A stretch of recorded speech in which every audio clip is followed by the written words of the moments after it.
The Lord be with you. I'm Deacon Keith Fournier, and our first reading is from the book of Joshua. Joshua gathered all the tribes of Israel together at Shechem. He then summoned all the elders of Israel, its leaders, judges, and officials, and they presented themselves in God's presence.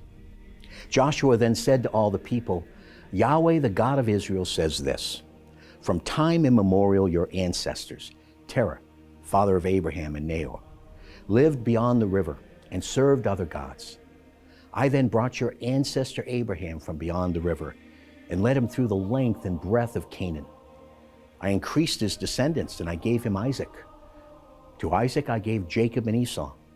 To Esau I gave possession of the mountainous country of Seir. Jacob and his sons went down into Egypt. I then sent Moses and Aaron and plagued Egypt with the wonders that I worked there. Finally, I brought you out.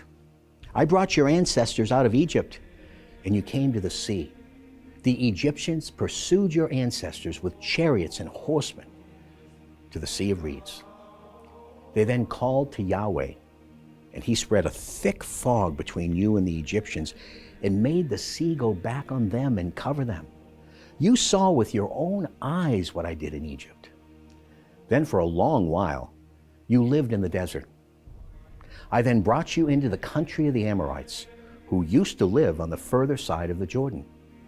They made war on you, and I put them at your mercy. After which, you took possession of their country, since I destroyed them before you.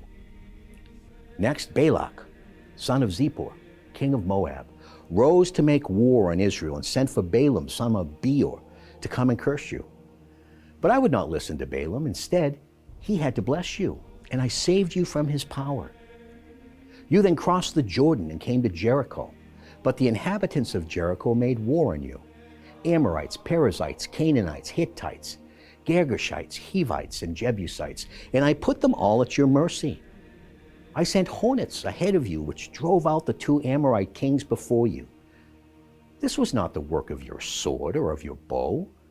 And now I've given you a country for which you have not toiled, towns you have not built, although you live in them, vineyards and olive groves you have not planted, although you eat their fruit. And our response? From Psalm 136. Alleluia. Give thanks to Yahweh, for he is good and his faithful love endures forever. Give thanks to the God of gods, for his faithful love endures forever. Give thanks to the Lord of lords, for his faithful love endures forever. He led his people through the desert, for his faithful love endures forever. He struck down mighty kings, for his faithful love endures forever. Slaughtered famous kings, for his faithful love endures forever. He gave their land as a birthright, for his faithful love endures forever. A birthright to his servant Israel, for his faithful love endures forever. And rescued us from our enemies, for his faithful love endures forever. A reading from the Holy Gospel according to St. Matthew.